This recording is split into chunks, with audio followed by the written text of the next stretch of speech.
Harry Vatanen, un grand merci d'être avec nous. C'est vrai que ça nous fait très très plaisir. Et ce qui nous fait surtout très très plaisir, c'est de voir l'accueil du public pour ce superbe champion. Alors on a tendance à dire le champion, le Finlandais le plus français de tous les champions. Et c'est vrai que ça nous réjouit. Il y a beaucoup de gens qui sont venus dédicacer des photos, des maquettes. Il y a eu énormément de choses. Comment est-ce que vous avez ressenti tout ça? C'est l'accueil comme ça, chaleureux, humain, sincère, authentique. Il laisse jamais indifférent, ça c'est clair, parce que c'est ce qui est intéressant dans la vie humaine, justement ça, ces rencontres avec les gens, et surtout dans notre cadre où nous sommes, où on partage les mêmes passions, on partage les même vision du monde d'une certaine manière quand on aime les voitures, soit les vieilles ou nouveaux ou modernes ou pas modernes. Mais finalement, c'est cette rencontre humaine qui compte. Et c'est toujours été.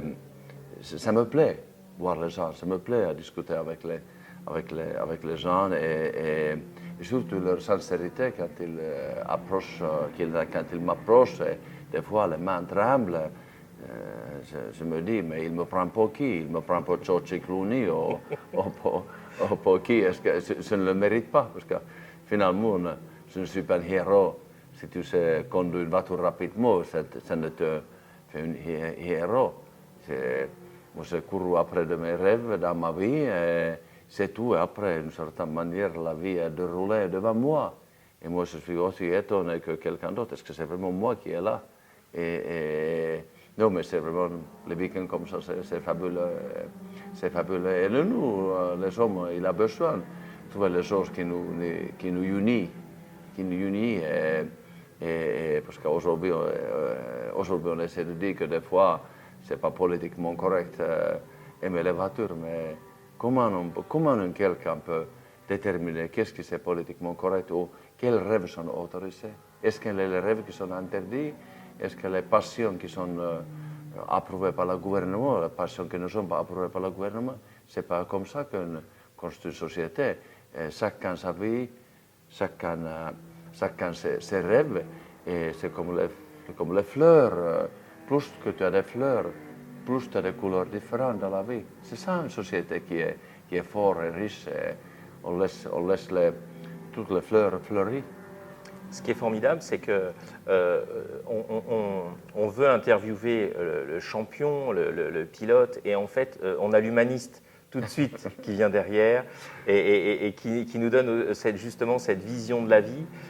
C'est vrai que votre carrière est évidemment pour nous tout à fait emblématique pour tous les amateurs de sport automobile, mais c'est vrai que beaucoup de gens qu'on a pu croiser durant ce week-end nous ont dit mais il est formidable ce Harry Vatanen, comme s'il le découvrait en fait. C'est-à-dire que vous retrouvez, comme vous l'avez été au milieu de tous ces publics qui étaient effectivement avec des yeux pleins d'étoiles en vous voyant, vous avez presque franchi un autre pas dans leur cœur parce qu'ils ont vu que vous étiez extrêmement accessible. Vous n'avez pas attendu les séances de dédicaces pour aller serrer des mains, pour aller faire des selfies. Combien de photos ont été prises de vous durant tout ce week-end? C'est quelque chose d'assez magique. Et pour autant, vous arrivez justement à garder les pieds sur terre et à rester l'humaniste que vous êtes depuis toujours en fait. Non, mais je crois que justement, quand je rencontre les gens, c'est ça qui m'aide à garder les pieds par terre.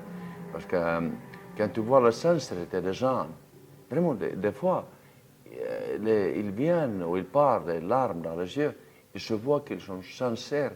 Et je n'ai pas le droit de recevoir les âmes comme ça. Parce qu'humainement parlant, on est tous aussi mortels. Personne ne peut se prendre pour que tu es au-dessus des autres. Demain, la vie peut basculer pour moi, pour toi, à n'importe qui. Et je crois que dans la vie, on a tous besoin beaucoup d'humilité, en fait. Je crois que l'humilité, c'est ça. Et une fois que tu as compris comment, jusqu'à quelle, à la limite, comment la vie est belle parce que c'est tellement fragile, c'est-à-dire toi, tu es très, très mortel. Une fois que tu as compris jusqu'à quel point tu es mortel, la vie, c'est un cadeau. C'est un cadeau chaque matin c'est de me rappeler, mais je suis encore là. Oui, c'est vrai, j'ai failli mourir en Argentine. Argentine, c'est miraculeux. Récemment, j'ai rencontré un docteur à Manosque qui m'avait repatrié. Il était travaillé pour la société. Il m'avait suivi. Il savait, Harry, tu es parmi les 5 les pires dans sa carrière qui ont survécu le repatriement. Et attends, quel sens pour moi. Et c'est justement ça. Quand je rencontre les gens, ils m'ont suivi peut-être depuis 40 ans. Une certaine manière, ils ont vécu avec moi. Ils se identifient avec moi parce que ma vie, ce n'était pas comme ça. Ma vie était tout le temps comme ça, comme leur vie. Et dans la vraie vie, tu n'as pas de succès à l'autre. Tu vas up and down, tu vas up and down. Et c'est pour certaine manière, ils étaient dans la voiture avec moi. Et si tu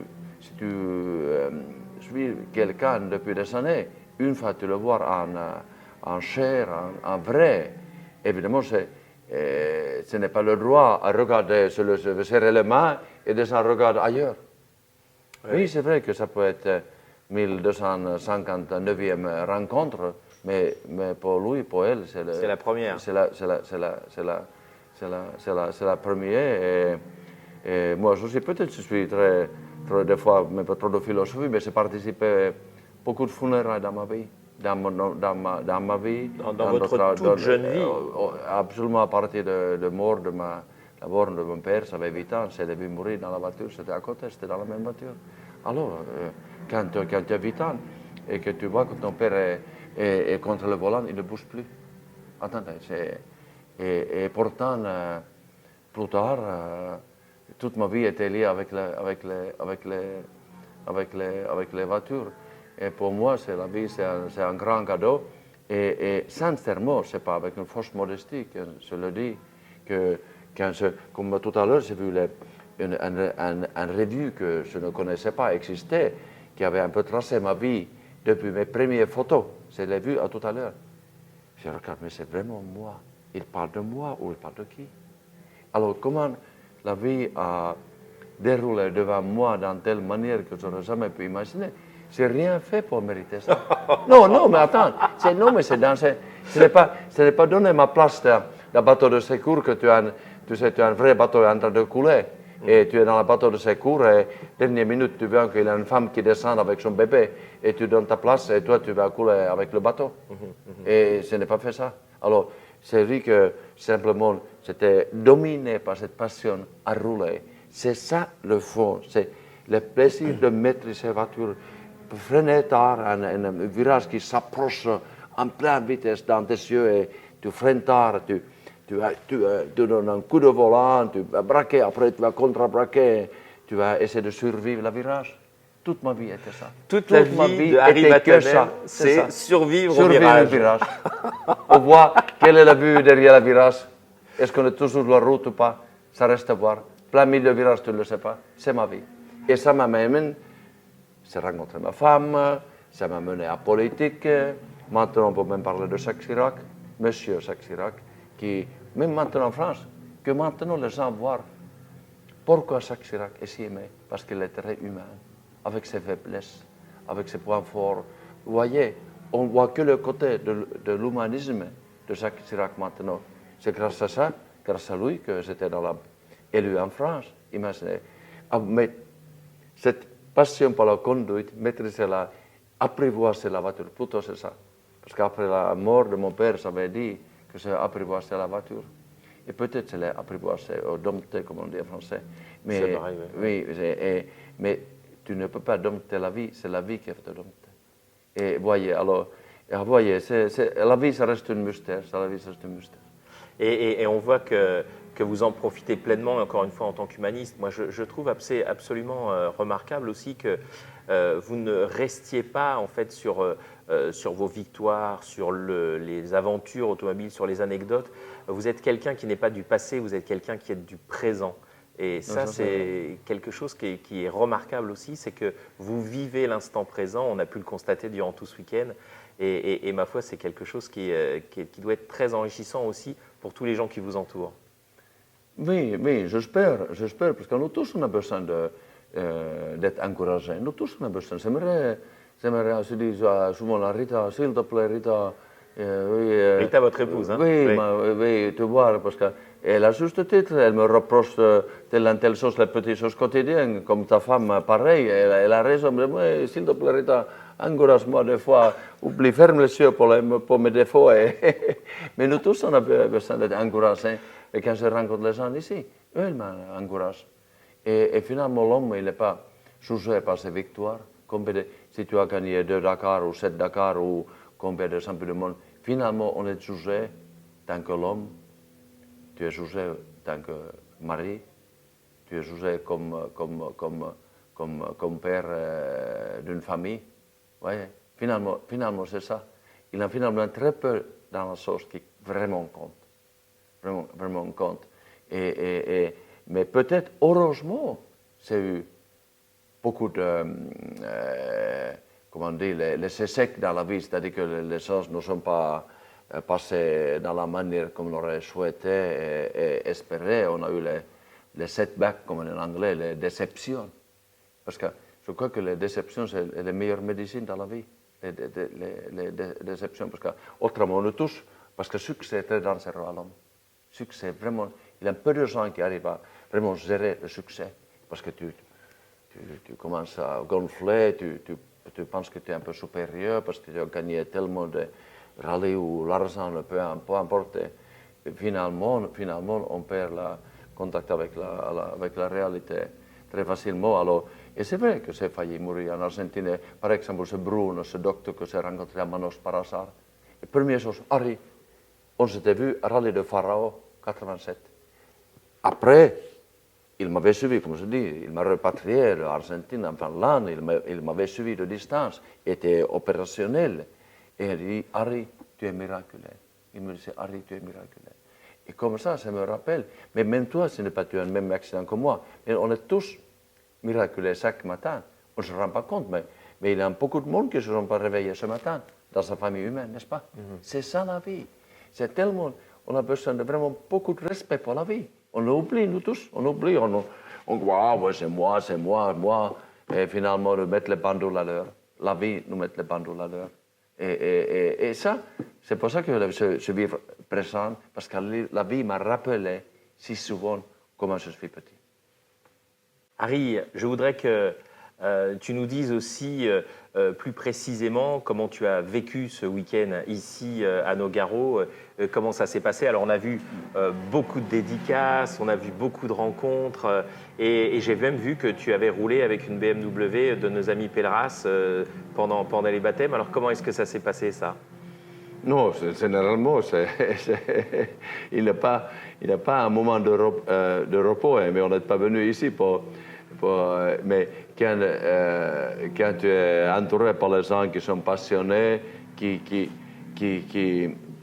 littéralement, ils me portent. Psychologiquement et spirituellement parlant. Alors, ce n'est pas du travail dur du tout.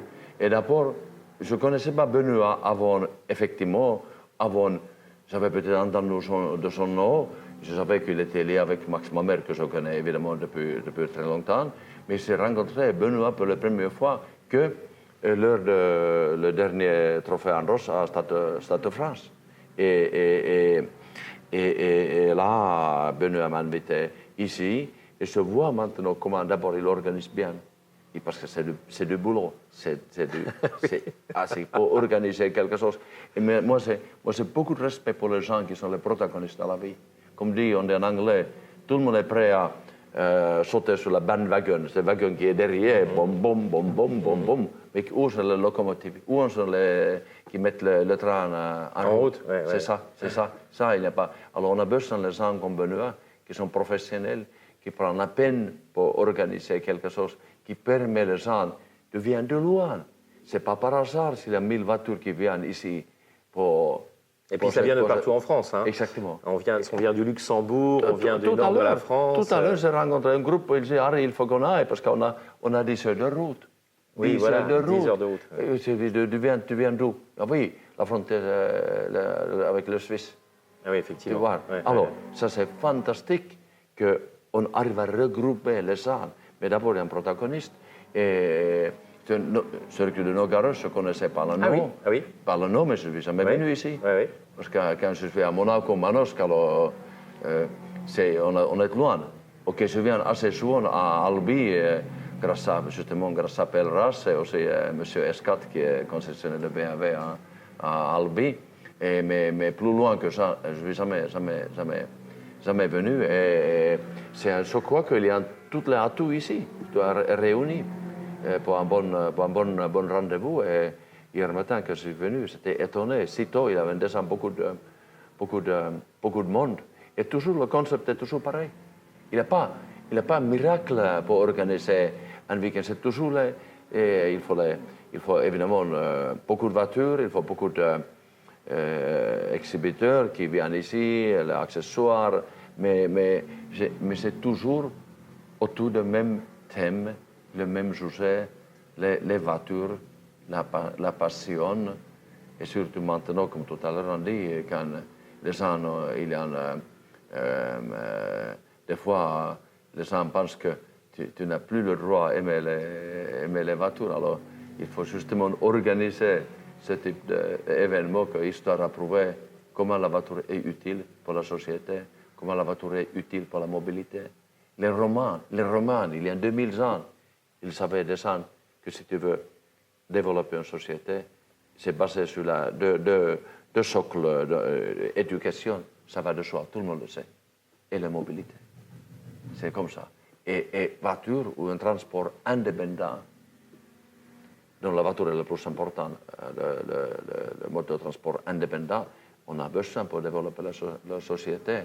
Et c'est très contre-productif d'essayer de dire le contraire.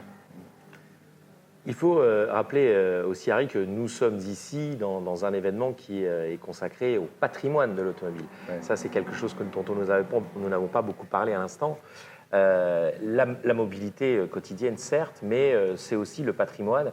Et comment est-ce que vous voyez un petit peu toutes ces autos? Il y a certainement des autos que vous avez découvertes, peut-être aussi durant ces 2 journées. Quel est votre sentiment sur justement ces voitures et ce patrimoine? Parce que vous avez vu sur le Classic Festival, c'est des voitures des années 90 et des voitures des années 20. Comment est-ce que vous trouvez ce mélange, en fait? Qu'est-ce qui vous plaît dans ce mélange? C'est comme si tu regardes un album de ta famille, les arrière-grands-pères et tout ça, et tu te rends compte, mais il y a un lien entre moi et tout ce qui s'est passé. En plus, peut-être je vois quelque chose encore plus fort que les autres, parce que moi je suis très optimiste par la nature, parce que c'est scientifiquement prouvé, l'histoire de l'homme a prouvé qu'il n'y a pas d'autre moyen pour l'humanité, pour la famille humaine, aller en avant que par le progrès. Progrès scientifique, progrès en technologie, progrès en savoir-faire, et les gens sous-estiment. L'homme a toujours sous-estimé la vitesse ou la cadence de développement. Et parce qu'aujourd'hui, regardez les médias, tous les jours, il y a des nouvelles d'apocalypse. Mais c'est faux. Et quand tu regardes les vieilles voitures, même les voitures qui étaient fabriquées il y a 30 ans, de 30 ans aujourd'hui, c'est l'année de lumière. Quel progrès incroyable dans tous les points de vue.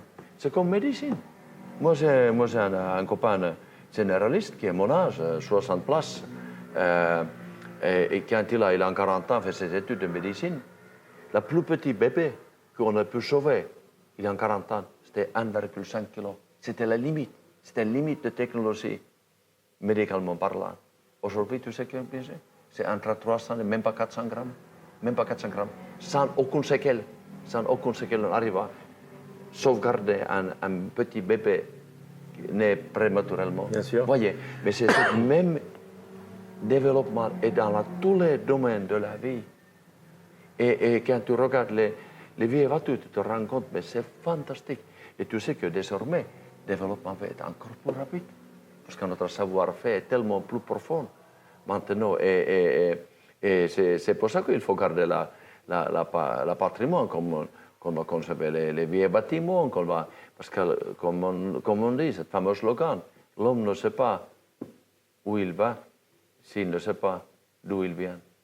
Et en plus, cette nostalgie, c'est comme une espèce de, comment tu dis, le diary, le journalier de ta vie. Tu regardes les voitures, oui, mais moi, j'ai commencé quand j'étais jeune, c'est le premier voiture qui me fait rêver. Moi, quand j'avais 10 ans, je suis allé en Finlande, on a institué librairie. Oui, bibliothèque. Bibliothèque en français. Sont encore beaucoup plus forts qu'ici en France. Et c'était dans la bibliothèque tout le temps. Et le journal, c'est lu l'interview de premier Mustang. 10 secondes, 0 à 100. Quand on parle peut-être de l'année 60, ça fait peut-être 8 ans. Et c'est cette période-là. Et j'ai lu, oui, très bon moteur, 10 secondes, parce qu'à l'époque, 10 secondes, 0 à 100, c'est pas beaucoup. Premier Mustang. Mais aucune tenue de la route, encore pas de frein du tout. Je me souviens que d'ailleurs était vrai. Premier Mustang, il n'avait pas de frein du tout. Je me souviens du premier Lotus Cortina que j'ai lu. Waouh, fantastique, quel moteur, quel moteur. Alors, vous voyez, c'était les étapes ou les bornes dans ma vie. Après, tu te souviens de ta première voiture? Alors, c'était quoi la première voiture de Harry Vatanen? Non, c'était la voiture de ma mère. Oui. De ma mère, parce que mon père est mort dans Borgvard, Isabella. Mon père était vraiment avant-garde, il voulait acheter DS-19, il avait une pénurie de stock en Finlande, et même importateur a amené Borgvard, qui est marque depuis a disparu. Et après, 4 ans plus tard, quand ma mère a eu le permis de conduire, elle a acheté une petite Opel Kadett, 993 cm3, 993, 42 chevaux, SAE, même pas DIN, voyez. Et après, tu te souviens, avec la première voiture que tu as, avec ta première petite amie, tu vois, c'est ça. Alors, c'était quoi la première voiture de Harry Vatanen? Il y avait donc la voiture de ta maman, cette Kadett, et puis après, est-ce que tu te souviens de cette voiture? Vraiment, ma première voiture qui était grâce à ma mère, qui était vraiment à moi, c'était l'Opel Rally Kadett, 1,9, qui était descendu. Oui, tes jeunes voitures. Avec lequel j'ai commencé à faire les premiers rallyes. Et alors, les petites amies de Harry Vatanen, elles devaient avoir peur quand elles étaient à côté d'Harry Vatanen au volant des voitures? Non, je crois oui, peut-être, oui. Je crois que c'était consacré plutôt à la voiture à l'époque que les petites amies, mais peut-être des fois, il y avait quelqu'un dans la voiture aussi, oui. Harry, on a vécu ici un superbe week-end avec vous. C'est vrai que tout le monde, aussi bien l'équipe que tous les spectateurs qui étaient avec nous, se sont réjouis de votre présence et on aimerait bien vous voir encore une fois avec nous. Est-ce que vous serez à Magny-Cours pour les Classic Days de Magny-Cours en 2020?